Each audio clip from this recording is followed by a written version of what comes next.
Aujourd'hui, j'ai envie de parler de bande dessinée avec Saison de sang. Pourquoi est-ce que je me suis intéressé à Saison de sang?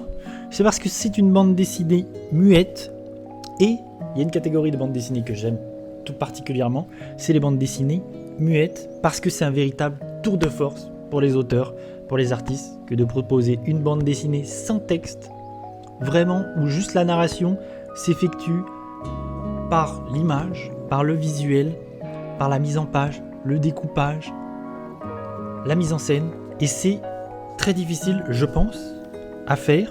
Il y a beaucoup d'exemples de bandes dessinées muettes, à commencer par Arzac de Moebius.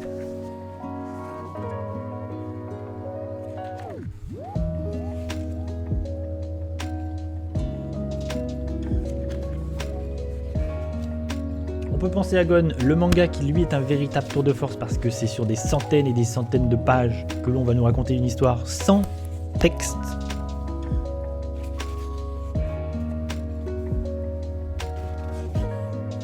Je pense à Sable qui est aussi un album magnifique, je recommande.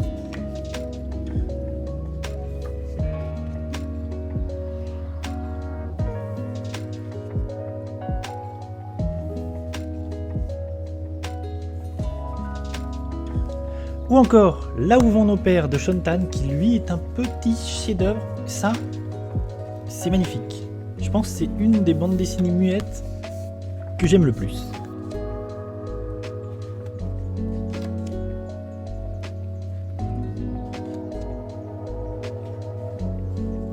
Revenons à nos moutons avec Saison du sang. Qu'est-ce que ça raconte, cette bande dessinée? C'est quoi l'histoire?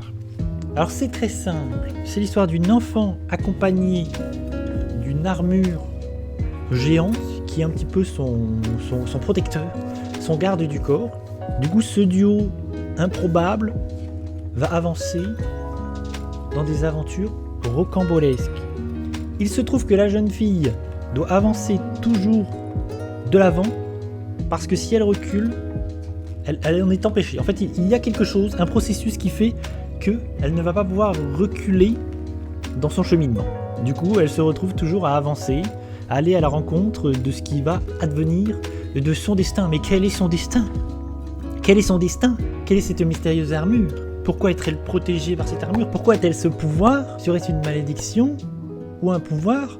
Nous ne savons pas. Nous allons le découvrir en lisant Saison du sang. C'est à noter que c'est dessiné par Mathias Bergara, qui est un artiste incroyable. Suivez-le sur ses réseaux sociaux, il fait des choses magnifiques et tout repose sur son talent. Vraiment, c'est comment...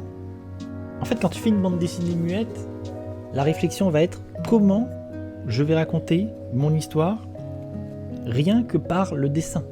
Le découpage va prendre une importance considérable. Il y a un vrai travail hyper impressionnant au niveau du découpage et au niveau aussi des décors, vraiment qui racontent quelque chose. L'album est très beau visuellement et c'est là sa force. Évidemment, si vous cherchez une bande dessinée qui va vous raconter des choses, si vous aimez lire en bande dessinée, si vous aimez lire du texte, c'est pas vers ça qu'il faut se tourner. L'histoire, par la force des choses, elle est assez simpliste.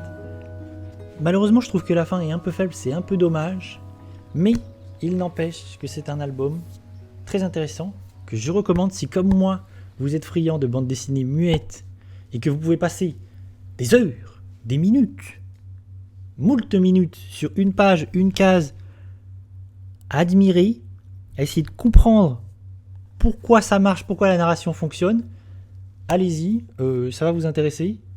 C'est très très bien. Merci de m'avoir écouté. À demain.